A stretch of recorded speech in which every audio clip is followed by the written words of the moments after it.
لیکن اس سے طلاق نہیں ہوتی. طلاق جب واقع ہوتی ہے جب قسم اٹھا لے کہ خدا کی قسم میں تجھ سے ہم بستری نہیں کروں گا یا تیرے قریب نہیں آؤں گا. یہ قسم اٹھا لی تو 4 مہینے کے بعد کیا ہو جائے گا؟ طلاق عورت پہ خود بخود واقع ہو جائے گی.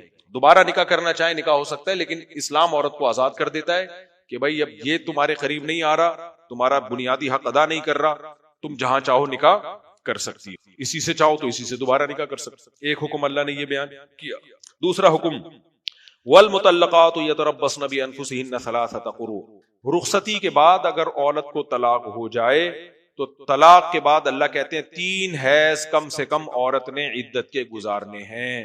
آج ہماری سوسائٹی میں اس حکم کی بھی دھجیاں اڑائی جا رہی ہیں. طلاق ہوئی اگلے دن آفس جا رہی ہیں بن ٹھن کے، بلکہ وہ کر رہی ہیں، اس کو سیلیبریٹ کر رہی ہیں، کیک کٹ رہے ہیں، میڈیا پہ آ رہی ہیں. اللہ نے 4 دیواری میں قرار پکڑنے کا حکم دیا. عورت کا ویسے بھی نامحرم سے پردہ ہے، لیکن عدت کے دوران یہ پردے کے حکام اور بھی زیادہ سخت ہو جاتے ہیں. شدید ضرورت کے بغیر وہ گھر سے باہر نہیں نکل سکتی. اب بہت سی خواتین کہتی ہیں اسلام نے ہم پہ اتنی پابندیاں لگاتی ہیں، مرد پہ تو پابندیاں لگائی نہیں. میڈیا اسی قسم کی باتیں کر رہا ہے. تو آپ اسلام چھوڑ دیں کائنڈلی، ٹھیک ہے؟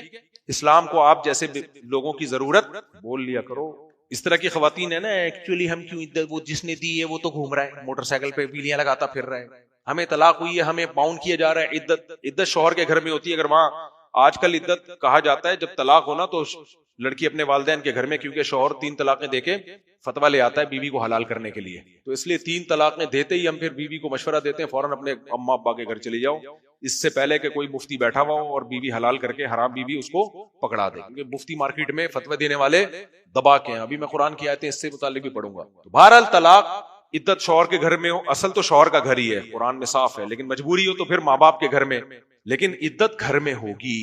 شدید ضرورت میں گھر سے باہر نکل سکتی ہے، ادر وائز وہ گھر سے باہر نہیں جا سکتی. ایک حکم یاد رہے گا کہ نہیں رہے گا؟ یہ خواتین یاد رکھیں. ایک اور اللہ نے حکم دیا وَلَا يَحِلُّ لَهُنَّ أَن يَكْتُمْنَ مَا خَلَقَ اللَّهُ فِي أَرْحَامِهِنَّ. عورت کو طلاق ہوئی، اسے پتا چلا میرے پیٹ میں حمل ہے، اس کے سوا دنیا میں کسی کو معلوم نہیں ہے. اللہ کہتے ہیں عورت کے لیے حلال نہیں ہے کہ اس حمل کو چھپا لے. سمجھ میں آ رہی ہے بات؟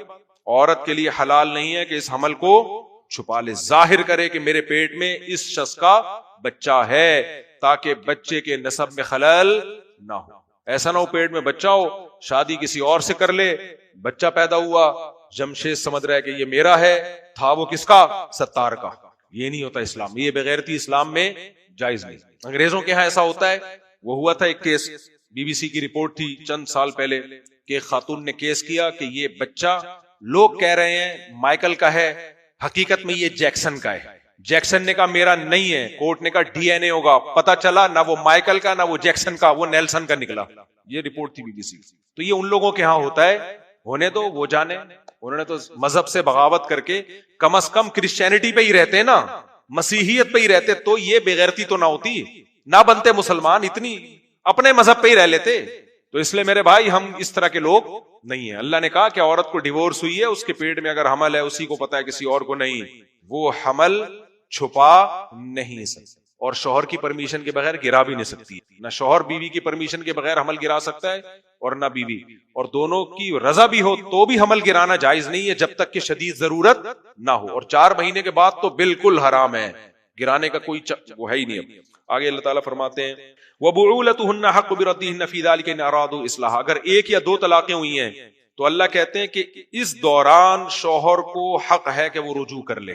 اگر 1 یا 2 طلاقیں ہوئی ہیں، عورت کے پاس یہ رائٹ نہیں ہے. مرد کو اللہ نے اختیار دیا ہے کہ 1 یا 2 دفعہ اگر ریپیٹ کیا ہے تو ابھی تمہارا حق ہے. عدالتی خلا نے یہ سارے حکام کی دھجیاں اڑا دی، ابھی 1 بھی نہیں دی ہے، پھر بھی عورت کے پاس حق ہے کہ وہ عدالت سے خلا لے اور پتلی گلی سے نکل لے. تو اس آیت کا کوئی مطلب بچتا ہے؟ پھر اللہ تو کہہ رہے ہیں مرد نے 2 دے بھی دی نا، پھر بھی بعولتہن، بال عربی میں شوہر کو کہتے ہیں. مرد کو یہ رائٹ ہے کہ وہ روک سکتا ہے بیوی، اگر وہ روک لے گا تو عورت کے پاس رائٹ نہیں ہے جانے کا. 3 ٹائم ڈیورس کا اختیار دیا، ابھی 2 کے بعد رائٹ ہے، اور عدالتی خلا نے ابھی 1 بھی نہیں دی ہے، یہ رائٹ مردوں سے چھین لیا. اور ہمارے اسکالرز آج کل کے جو نام نہاد اسکالرز آ رہے ہیں جو کہتے ہیں یہ مقلد ہیں، حنفی ہیں، شافی ہیں، یہ لوگ مقلد ہیں. شکر ہے ہم مقلد ہیں، تبھی ہم فقہا جنہوں نے قرآن و حدیث کی ڈیپ میں جا کے قرآن کو سمجھائے، ہم نے وہاں سے سمجھا ہے قرآن کو. آپ تو بالکل بے لگام ہو، ایک کچھ اور بتا رہا ہے، وہ ادھر سے کچھ اور بتا رہا ہے، اس کا فتویٰ کچھ اور ہے، بوکھلائے ہوئے اتنے زیادہ ایسے ایسے مسئلے پیش کر رہے ہیں کہ اللہ کی پناہ.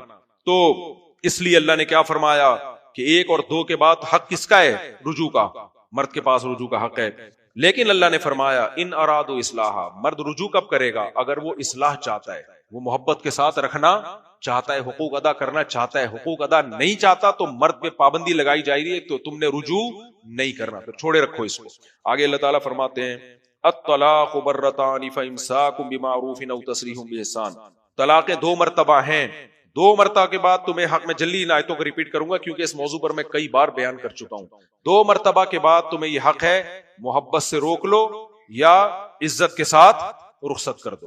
آگے اللہ فرماتے ہیں وَلَا يَحِلُّ لَكُمْ أَن تَأْخُذُوا مِمَّا آتَيْتُمُوهُنَّ شَيْئًا. اگر تم نے رخصت کرنے کا ارادہ کر لیا ہے تو جو کچھ تم نے ان کو دیا تھا اس میں سے کچھ بھی واپس نہیں لے سکتے. پہلے زمانے میں ہوتا تھا طلاقیں دے کے دھکے دے کے نکالا، سارا مال مہر وہر جو دیا ہے نا اٹرم پٹرم سارا واپس لے لیا اور کک آؤٹ کیا، چل نکل. تو اللہ نے فرمایا نمبر 1 کک آؤٹ اس طریقے سے نہیں کرنا، تسریحم باحسان، عمدہ طریقے سے چھوڑنا ہے اس کو. بات سمجھ میں آ رہی ہے؟ آج چھوڑا جاتا ہے عمدہ طریقے سے، ہے عمدہ طریقے سے. عمدہ طریقے سے چھوڑنے کا کیا مطلب ہے؟ بھائی دیکھو اس کو سمجھا بھی لیا محبت سے، دونوں خاندان والے بیٹھ گئے، پتہ چل رہا ہے کہ غلطی ہے کس کی؟ بھائی پتہ چل گیا بھائی بیگم ہی کی غلطی ہے. بعض دفعہ الٹا بھی ہوتا ہے، میں تو ایک مثال دے رہا ہوں، اگر پتہ چل گیا کہ اس کی غلطی ہے. اب دونوں خاندان والوں کو بٹھایا، انہوں نے سمجھایا، نہیں سمجھ میں آ رہا. پہلی بات تو یہ کہ برداشت کر لو بھائی، ہر پورا صحیح دنیا میں کوئی بھی نہیں ہوتا. اللہ کے نبی نے حکم دیا کہ نہیں ہو سکتی بیوی پوری سیدھی، کچھ نہ کچھ عیب برداشت کرنے پڑیں گے، تو برداشت کر لیا. لیکن ناقابل برداشت ہو رہا ہے معاملہ. اب جب ناقابل برداشت ہو رہا ہے تو اللہ نے پہلا حکم بیان کیا کہ جرگہ بٹھاؤ، وہ بھی کامیاب نہیں ہو رہا تو پھر کیا کرنا ہے؟ پہلے محبت سے نصیحت، دوسری آیتوں میں آتا ہے جرگہ، تیسرے میں آتا ہے علیحدگی اختیار کر لو کچھ دنوں کے لیے. تبھی جب میاں بیوی کے جھگڑے ہمارے پاس آتے ہیں نا، ہم کہتے ہیں آپ دونوں کا کوئی حل نہیں ہے، 6 مہینے کے لیے وہ اپنی اماں کے چلی ہے، اور دل چاہتا ہے دونوں کو چترول لگا کے تھوڑے دنوں کے لیے کیا کر دو، کیونکہ ایک دوسرے کی شکلیں دیکھ دیکھ کے بعض دفعہ ویسے ہی نفرت ہو جاتی ہے. ہر سیدھی بات بھی الٹی لگ رہی ہوتی ہے. جب انسان کی نفرت ہوتی ہے نا، پھر ہر بات الٹی سوئی چلنا شروع ہو جاتی ہے. اور ایک دفعہ یہ میاں بیوی میں شروع ہو گئی نا، یہ نہیں وہ ہر بات کو بیوی تن سمجھ رہی ہوتی ہے. آپ اچھی بات کر رہے ہو، آپ کہہ رہے ہو کہ آج تو تم نے بڑا اچھا پراٹھا بنایا، آ گیا خیال 20 سال میں آج تک کبھی تعریف نہیں کی ہے. آدمی کہتا ہے چلو میں سوری کرتا ہوں، نہیں آج بھی نہیں اچھا بنایا آپ نے. دیکھا دل میں جو تھا وہ آ گیا نا. یہ چل رہا ہوتا ہے کس میں؟ یہ چل رہا ہوتا ہے ہر بات الٹی، ہر بات الٹی. تو ایسے میں حل کیا ہوتا ہے؟ یار تھوڑے دنوں کے لیے الگ ہو جاؤ، 6 مہینے وہ ادھر تم ادھر رہو. اصل میں تو قرآن نے کہا بستر الگ کر دو، لیکن آج کل کی خواتین ایسی نہیں ہے کہ آپ بستر الگ کر کے ادھر سو، وہ نہیں سونے دے گی آپ کو. وہ کہے گی کیوں وہاں کیوں سو، شادی کیوں؟ پرانے زمانے میں آدمیوں کا روب ہوتا تھا، وہ چاہتے تو سو جاتے، چاہتے تو دوسرے کمرے میں سو جاتے. اب ایسا نہیں ہے، دوسرے کمرے میں تمہارا باپ بھی نہیں سو سکتا بیوی کی مرضی کے بغیر. وہ وہاں آ جائے گی، بولے گی کیوں. تو اس لیے سجیشن کیا ہے؟ بیگم تھوڑے دنوں کے لیے ماں کے گھر رہ لے، آپ یہیں رہ لیں یا جہاں مرضی دفع ہو جائیں یا ٹرک کے نیچے آ کے مر جائیں، وہ آپ کی چوائس ہے. تو یہ طریقہ بھی ناکام ہو رہا ہے. تو پھر اسلام نے کیا کہا بھائی؟ اللہ کہتے ہیں پھر ایک طلاق دی جا سکتی ہے، اور اگر رجوع کرنا ہے تو یہ سوچ کے رجوع کرنا کہ دوبارہ وہی کچھ نہیں کرنا جو پہلے کیا تھا. اصلاح کی نیت سے رکھنا چاہتے ہو محبت کے ساتھ تو ٹھیک ہے، ادروائز نہیں. آگے اللہ تعالیٰ فرماتے ہیں کہ 1 روپیہ بھی تمہارے اگر چھوڑنے کا یہ ارادہ کر لیا ہے تسریحم باحسان، تو پھر کیا ہوگا بھائی؟ محبت سے بتا دیا جائے کہ ہم دونوں کی نہیں بن رہی ہے، تو میں آپ جس سلسلے میں حاضر ہوا تھا اس سلسلے کو میں ریورس کر رہا ہوں. آپ اپنے یعنی علیحدگی لے لیں اور عدت گزاریں، آپ کو عدت کا خرچہ پانی ملتا رہے گا. بچوں کا خرچہ ساری زندگی میرے ذمے ہے، جب تک بچیوں کی شادیاں نہیں ہو جاتی، بچے 18 سال یا 15 سال کے نہیں ہو جاتے، میرے ذمے ہے. بچوں سے میں ملتا رہوں گا، بچے چھوٹے آپ کے پاس رہیں گے، میں جب چاہوں گا ملاقات کے سلسلے میں حاضر ہو جاؤں گا. اتوار کو چھٹی ہوتی ہے، 1 دن کے لیے میرے پاس چھوڑ دینا، نانی وغیرہ سے ملاؤں گا، گھماؤں گا، پھراؤں گا، اور باقی 6 دن کس کے پاس رہیں گے؟ آپ کے پاس. بڑی محبت سے تمیز سے یہ کام ہو سکتا ہے. پھر اللہ کہتے ہیں جو کچھ ان کو دیا وہ مت لو واپس، بلکہ آگے اللہ نے فرمایا وَلِلْمُطَلَّقَاتِ مَتَاعٌ بِالْمَعْرُوفِ، عمدہ طریقے سے اور بھی کچھ ان کو دے دو. صحابہ کرام جب طلاق دیا کرتے تھے تو اور زیادہ پیسہ دے کے رخصت کیا کرتے تھے، لیکن ہماری سوسائٹی میں یہ سارے احکام اور ہماری عدالتیں ایسے قوانین بنا رہی ہیں یورپ سے لے کے نا، وہاں سے لے کہ میاں بیوی دونوں ڈپریشن کے مریض بن جائے. سمجھ میں آ رہی ہے بات؟ کسی وکیل کے پاس کیس چلا جائے سوائے چند وکیلوں کے، وہ عورت کو وہ پٹیاں پڑھاتے ہیں کہ الامان والحفیظ، بچے گئے آپ کے ہاتھ سے، گئے. پھر بچے گئے، اگر مرد بچے چھین لے گا عورت نہیں ملے گی تو مرد یہ سمجھاتا رہے گا دیکھو تمہاری ماں تم سے ملتی نہیں ہے، حالانکہ وہ ملنے دے نہیں رہا ہوتا. سمجھ میں آ رہی ہے بات؟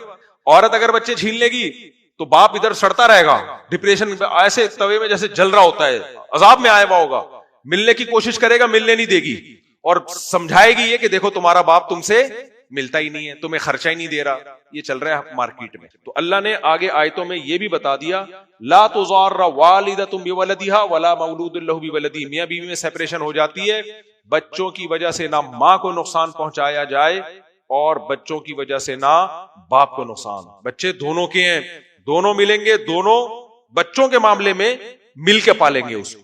ٹھیک ہے، عورت کسی اور شوہر کے ساتھ رہتی ہے جہاں وہ شادی کر رہی ہے، بچوں کو دونوں نے مل کے پالنا ہے. مل کے پالنے کا مطلب یہ نہیں کہ ہیلو ہائی کرتے رہے، ہاؤ فائن بیگم کیسی ہو تم، آج منا کیا کر رہا تھا، یہ نہیں ہوگا، وہ آپ کی نہیں ہے. وہ ایسے بھی لوگ ہیں طلاق کے بعد بھی ہاؤ کیا کیا ہے بس کر، تو اتنا اچھا تو پہلے نہیں تھا. تو اس میں یہ ہے کہ بھائی بچے کو دونوں مل کے پالیں گے، بچے کا خرچہ باپ دے گا، اور ماں ہفتے میں ایک دن بچوں کو کس کے پاس چھوڑے گی؟ باپ کے پاس. 24 گھنٹے آپ کے پاس رہیں گے اور اس طرح سے زندگی گزرے گی. اس کے بعد بچے جب لڑکا جب 7 سال کا ہو جائے اور لڑکی جب 9 سال کی ہو جائے تو یہ ترتیب الٹی ہو جائے گی. اب بچے باپ کے پاس آ جائیں گے. سمجھ میں آ رہی ہے بات کہ نہیں آ رہی؟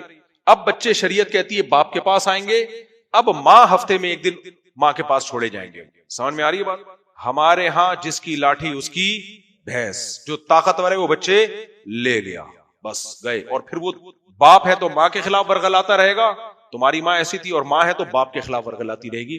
یہ اللہ کی حدود ہیں جو ہمارے ہاں توڑی جا رہی ہیں. کر لو، آخرت بھی آنی ہے ایک دن. سمجھ میں ایک دن آخرت بھی آئے گی. تو خیر اللہ تعالیٰ نے فرمایا کہ اللہ فرماتے ہیں طلاق کے بعد تم بیوی سے کچھ لے نہیں سکتے، ایک صورت میں تم لے سکتے ہو.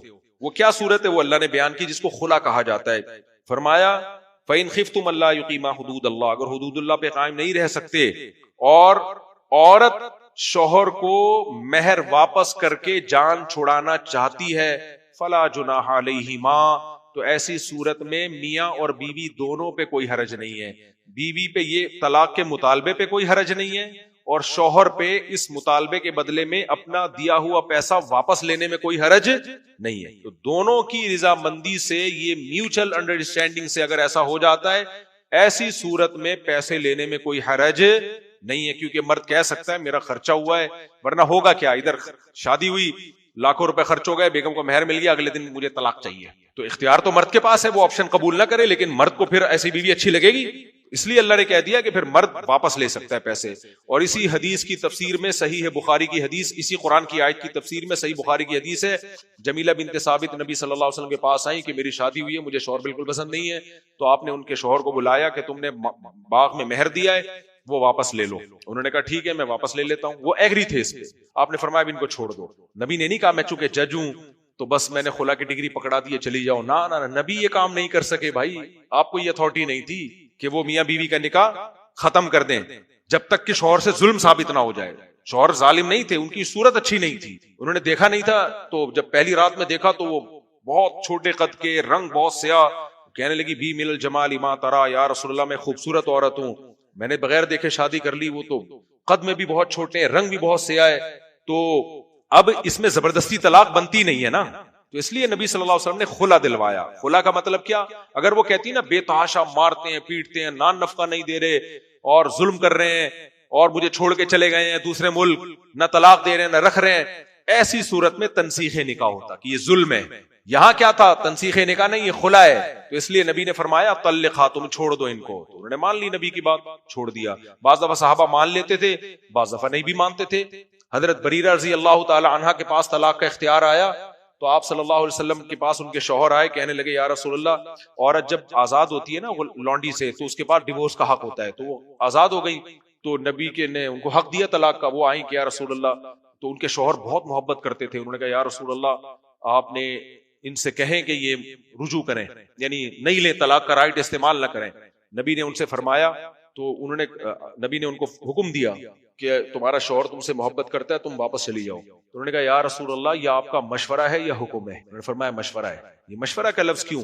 بعض دفعہ صیغہ آرڈر کا ہوتا ہے لیکن وہ ہوتا کیا ہے؟ مشورہ. کیوں؟ اس لیے کہ شریعت نے جب یہ رائٹ دیا ہے کہ شوہر بیوی کو چھوڑ سکتا ہے تو پھر نبی یہ رائٹ بتا کے گئے ہیں کہ شوہر ہی چھوڑ سکتا ہے. اسی طرح لونڈی جب آزاد ہوتی ہے اس کے پاس یہ رائٹ آتا ہے کہ وہ پرانے شوہر کے پاس رہنا چاہے یا نہیں, تو یہ رائٹ بھی اس سے کوئی چھین نہیں سکتا. اس لیے نبی نے فرمایا میں مشورہ دے رہا ہوں بھائی, یہ رائٹ کس نے دیا تمہیں؟ اللہ نے دیا, تو میرا مشورہ ہے. فرمایا رسول اللہ پھر نہیں ماننا, میں نہیں رہنا چاہتا. آرڈر ہوتا تو پھر آپ کے حکم کے سامنے کون کچھ کر سکتا ہے. وہ نہیں رہی. ان کے شوہر کو اتنی محبت تھی کہ گلیوں میں خاک لے کے اپنے سر پہ ڈالتے تھے. پھر آپ نے فرمایا صحابہ سے, دیکھو بریرہ کے شوہر کی ایک طرف محبت دیکھو اور بیوی کی اپنے شوہر سے نفرت دیکھو. وہ خاک چھانتے ڈالتے پھر رہے ہیں اور نبی مشورہ بھی دے رہے ہیں, لیکن وہ کہہ رہی ہے مشورہ ہے نہیں, تو نبی بھی ناراض نہیں ہوئے. سمجھ میں آ رہی ہے بات؟ آج کوئی مشورہ بھی دیتا ہے, باپ بن کے سر کے اوپر بیٹھ جاتا ہے, میرا مشورہ ہے, میرا مشورہ ہے نا, تو چپ کر کے بیٹھ جا, دے دیا بس کافی ہے. آپ جلدی جلدی, اصل میں آج اسپیڈ بہت زیادہ ہے تو آج زبان میری نا ذرا لڑک رہی ہے, جلدی سے بس یہ آیتیں مکمل کر لوں میرے بھائی. تو اللہ نے فرمایا تلک حدود اللہ فلا تعتدوها, یہ اللہ کی حدود ہے. آگے اللہ نے فرمایا فإن طلقها فلا تحل له من بعد, دو کے بعد اگر مرد نے تیسری طلاق بھی دے دی, خدا کی قسم قرآن میں کہیں بھی نہیں ہے کہ اسی مجلس میں دی ہوں یا الگ الگ مجلس میں دی ہوں, نہ کسی صحیح حدیث میں آئی ہے. اس لیے یہ قرآن پہ جرت ہے. اللہ نے کہا اگر تیسری طلاق بھی دے دی ہے فلا تحل له, تو پھر یہ بیوی شوہر کے لیے حلال نہیں ہے. حتی تنکح زوجا غیرہ, یہاں تک کہ کسی دوسرے مرد سے یہ نکاح نہ کر لے. اب اس کے پاس دوبارہ نکاح کر کے بھی نہیں جا سکتی ہے. پھر اگر وہ دوسرا مرد, حدیث سے میں آتا ہے ہم بستری بھی ہو, پھر اسی کے ساتھ رہے. پھر اگر بالفرض وہ کسی وجہ سے دوسرا مرد چھوڑ دیتا ہے فلا جناح علیہما ان یتراجعا, تو عورت کے لیے جائز ہے جہاں چاہے شادی کرے, لیکن اس صورت میں پہلے مرد سے بھی شادی کر سکتی. سمجھ میں آ رہی ہے بات؟ یہ قرآن بیان کر رہا ہے. لوگ کہتے ہیں اہل حدیث لوگ کہتے ہیں مفتیوں نے حلال, بھائی یہ حلالہ قرآن بیان کر رہا ہے, اور جو حلالہ حدیث کے مطابق حرام ہے وہ حلالہ ہے جو باقاعدہ ایگریمنٹ کر کے ہو. سمجھ میں آ رہی ہے بات؟ اس میں حکمت کیا ہے؟ جب 3 طلاقیں دی ہے نا, عورت کی طبیعت میں نرمی ہوتی ہے. 3 طلاقیں دینے کے بعد مرد پھر اس کو بہلا پھسلا کے واپس لے آئے گا, 2 آنسو بہائے گا, پھر وہ بیوقوف بن جائے گی. کیا گارنٹی ہے پھر دوبارہ طلاق نہ دے؟ ایک خاتون آئی نا, میرے میاں نے غصے میں 3 دے دی ہیں تو میں بڑی پریشان ہوں. میں نے کہا اس کو پتا تھا نا 3 ہو جاتی ہیں؟ انہوں نے کہا پتا تو تھا.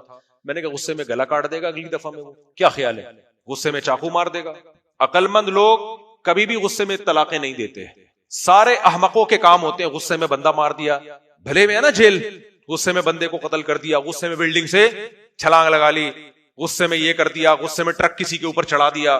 تو ایسے بے وقوفوں کو اللہ دنیا میں رہنے کا حق دیتا ہی نہیں, اور گھر بسانے کا تو اللہ حق دیتا ہی نہیں ہے. تو اس لیے جو خواتین کہتی ہیں نا ہماری میں نے غصے میں طلاق نکال دی, اور وہ بیچارہ رو رہا ہے, وہ بغیرت رو نہیں رہا, وہ گھنا بن کے, کیونکہ اس نے ظلم کیا ہے نا, تو اب وہ چاہ رہا ہے کہ لوگ مجھے ظالم بھی نہ کہیں, گھنا بن کے لوگوں کے سامنے کہانیاں بیان کر رہے ہیں, ایکچولی میں تو نہیں چاہتا تھا, منہ سے غصے سے طلاق نکل گئی, تاکہ بیوی کے دل میں بھی محبت رہے اور جو کرنا تھا وہ بھی ہو گیا. اس لیے حضرت عمر نہیں روتے تھے کبھی ایسے شخص کو دیکھ کے. غصے میں کوئی طلاق دے کے آتا تھا نا, یہ ہو گیا, حضرت عمر پہلے کوڑا سر پہ مارتے تھے اس کے کہ غصہ تو تجھے آیا تھا, اب میرا جو غصہ آئے گا نا وہ سن تو, اور کہتے تھے حرام ہے تیری بیوی. یہ اہل حدیثوں کی جرت ہے کہ وہ فوراً فتویٰ پکڑا دیتے ہیں کہ حلال ہے. ٹھیک ہے نا؟ تو قرآن کے مطابق غصے میں 3 طلاقیں نکالی ہوں, محبت سے نکالی ہوں, 3 طلاقوں کے بعد بیوی نہیں رکھ سکتے. میں بار بار سوچ رہا ہوں کہ جب میں نکاح پڑھاؤں نا, میں بہت لوگوں کے نکاح پڑھاتا ہوں, دولہا کم بخت کو میں پہلے سے بول دوں بغیرت کو کہ ابھی معاہدہ کر, کچھ بھی ہو جائے, قرآن بھی ہے مسجد بھی ہے, نہیں دے پا رہا, منہ سے 3 طلاقیں نہیں نکالنی ہے بغیرت نے, اور رکھ کے چماٹ لگا دوں اسی وقت. آپ کو اس بیچارے نے دی تو نہیں ہے بھائی, چماٹ اس کو ساری زندگی یاد رہے گا. کچھ کام ایسے ہوتے ہیں جو ابھی کیا نہیں ہے, احتیاطاً لگا دو پہلے سے. سمجھ میں آ رہی ہے بات؟ دیکھو اس کی ایک مثال دیتا ہوں. میں ایک دفعہ تھانے میں بیٹھا ہوا تھا, تو 2 بندے آئے. میں تھانے میں کیوں بیٹھا ہوا تھا, ایک لمبی کہانی ہے آپ کا. تھانے میں کیا کر رہے تھے, کسی کام سے گیا تھا.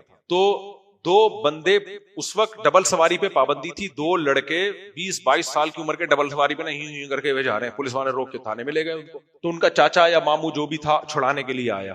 اچھا, پولیس والوں نے ان کو بٹھایا ہوا تھا. وہ چاچے ماموں نے آتے ہی پہلے اپنے دونوں لونڈوں کو نا رکھ کے ایک تھپڑ لگایا, زور سے کھینچ کے. اب بغیر تو تمہیں شرم نہیں آتی, ڈبل سواری کرتے ہو, تاڑ. میں نے کہا بھائی کیا ہو گیا ان کو آتے ہی. اچھا, وہ دونوں بیٹھے ہوئے شریف تھے, بیٹھے ہوئے تھے. خیر پھر پولیس والوں سے کہا میں بہت معذرت چاہتا, پولیس والوں نے چھوڑ دیا. میں نے کہا یار, آتے ہی انہوں نے کہا بھائی پولیس والوں کی ہمدردی لینے کے لیے نا, کیونکہ جرم بھارے انہوں نے کیا ہے, ہم تھپڑ نہیں لگاتے تو پولیس والے لگاتے ہیں, تو ہم نے اتنا لگا دیا کہ پولیس والے کو ترس آ جائے, یار سزا کیا ہو گئی ہے, ورنہ انہوں نے مارنا تھا, جیل میں بند کر دینا تھا. تو میں نے کہا یار یہ تو بڑا اچھا, مجھے سمجھ میں آ گیا کہ یہ بھی ایک طریقہ ایڈوانس میں, ابھی کچھ پوچھا نہیں ہے ان سے, آئے پٹاخ پٹاخ ایک ایک لگا دی. وہ بھی عقل مند تھے, چپ کر کے بیٹھے رہے, ورنہ وہ بولتے ابا کیا ہو گیا, چاچو کیا ہو گیا. میں نے کہا یار بڑے ذہین ہے, یہ بھی ذہین اور وہ بھی ذہین. ایک اور واقعہ جلدی سے سنا دوں. ہمارے ایک ریلیٹو تھے, جب ملک میں شیعہ سنی اور یہ سارے فسادات ہو رہے تھے نا, وہ بھی کسی میں انوالو ہو گئے ان فسادات میں. سبھی فساد میں, فساد جب ہوتا ہے تو سارے انوالو ہو جاتے ہیں. دور کے ریلیٹو تھے, ان کے ہاں کیا ہوا, کسی نے جا کے ایف آئی آر کٹائی یا کیا, پولیس آ گئی ان کے گھر میں. پولیس آئی ان کو تھانے لے جانے کے لیے. وہ دیکھو جذبات میں آدمی کا دماغ کام نہیں کرتا. انہوں نے کیا کیا, انہوں نے پولیس والوں کو بٹھایا, دروازہ کھولا, آپ آئیے. پولیس والے ماشاءاللہ ماشاءاللہ, یہ تو خود ہی گرفتاری دے رہا ہے کہ سر آپ بیٹھے, پہلے چائے وائے پیے, بیٹھے. اچھا پولیس والے ان کو جانے تھوڑی دیں گے کہ تم بوتل لے کر آؤ, چائے لے کر آؤ. پولیس والے کو بتا بھاگنا جائے بھائی, اپنے بیٹے سے بولا جاؤ بیٹا کولڈ ڈرنک لے کر آؤ. وہ لے آیا پیپسی, رکھ کے چماٹ مارا بیٹے کو. مجھے شرم نہیں آتی, تیرے سے میں نے پیپسی منگوائی تھی, تو لسی لے کر آتا, چائے لے کر آتا. بیٹھ یہاں, ایک اور لگایا. گئے چائے لینے کے لیے, اس کے بعد وہ ماحول ایسا کریٹ کر دیا نا انہوں نے کہ پولیس والے سمجھے واقعی ان کے بیٹے سے غلطی ہوئی ہے. یہ شکر ہے بیٹے نے تھپڑ کھا لیا. آج کل کی اولادیں بھی ایسی نہ لائیں. اس کے بعد مارکیٹ سے ویسی بیچارے کو لگا دیا نا, وہ تجھے پیپسی بولا تھا میں نے, تو کیا لے کر آ گیا ہے, اور گرم اٹھا کے لے آئے, ٹھنڈی کچھ بھی تھی, ابھی مجھے پوری بات یاد نہیں. ایک لگایا, بیٹھ ادھر, اور گئے. اس کے بعد کئی سال ہو گئے ہو گئے واپس. خیر پھر ان کی بعد میں ہو گئی ہوگی کوئی سلو صفائی. تو خیر اللہ تعالیٰ معاف فرمائیے. میں درس کے دوران کون کون سے واقعات لے کر آ رہا ہوں, تو میرا دل چاہتا ہے جب میں نکاح پڑھاؤں, دولہا کو رکھ کے ایڈوانس میں ایک چماٹ لگاؤں, اور بغیرت منہ سے وعدہ کر حلفیہ بیان دے, زمین آسمان ادھر سے ادھر ہو جائے گا, میں اپنی زبان سے 3 طلاقیں نہیں نکالوں. جب یہ کام کرنا ہو تمیز سے, تمیز سے. اگر اللہ نہ کرے کوئی نوبت آ جائے تو یہ ہونا چاہیے. ایک روبوٹ بٹھا دیتے ہیں, آتا ہی ایک لگا. اچھا میرے بھائی جلدی جلدی ہم اس کو ختم کرتے ہیں. آگے اللہ تعالیٰ فرماتے ہیں کہ جب طلاق ہو جائے تو لا تمسکوہن ضرارا. عورت کو پہلے زمانے میں ظلم ہوتا تھا, اب وہ ظلم ہوتا نہیں ہے. ایک خاص نوعیت کا ظلم تھا, اس کو بیان کرنے کی ضرورت نہیں. شادی نہیں کرنے دیتے تھے, نہیں, جو پرانا شوہر ہے وہی نہیں کرنے دیتا تھا, روک کے رکھتا تھا. اللہ نے کہا ایسا نہیں کرو. آگے اللہ نے فرمایا فلا تعضلوهن ان ينكحن ازواجهن. عورت کو طلاق ہو جائے تو اپنے پرانے, اگر 1 یا 2 طلاقیں ہوئی ہیں تو پرانے شوہر سے بھی اگر نکاح کرنا چاہتی ہے اس سے بھی مت روکو, کہیں اور کرنا چاہتی ہے اس سے بھی مت روکو. ہوا یہ تھا کہ ایک صحابی نے اپنی بہن کی شادی کسی سے کی, انہوں نے ڈیورس دے دی, 1 طلاق, عدت ختم ہو گئی, وہ اپنے گھر آ کے بیٹھ گئی. ان صحابی نے دوبارہ نکاح کا پیغام بھیج دیا, اور وہ ان کی بہن بھی چاہتی تھی دوبارہ میرے پرانے شوہر سے شادی ہو جائے. تو ان کے بھائی نے غیرت کا مسئلہ بنا لیا اور کہنے لگے ہم نے تو عزت دی, محبت دی, اپنی بہن رخصت کر کے ان کے گھر میں بھیجی, اور اس نے طلاق دے کے ہمارے گھر میں بٹھا دی. یعنی گویا غیرت کا مسئلہ بنا لیا کہ ابھی ہماری غیرت کے خلاف ہے کہ ہم دوبارہ بھیجیں. تو قرآن نے کہا لا تعضلوهن ان ينكحن ازواجهن. اگر وہ اپنے پرانے میاں سے دوبارہ نکاح کرنا چاہتی ہے ان کو اس کام سے مت روکو, اس کو غیرت کا مسئلہ نہیں بناؤ.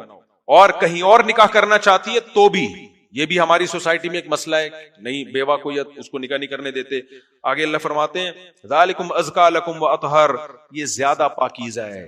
اگر یہ اس سے روکو گے تو سوسائٹی میں جرائم پیدا ہوں گے, زنا پھیلے گا سوسائٹی میں, تو اطہر پاکیزگی کا ذریعہ ہے.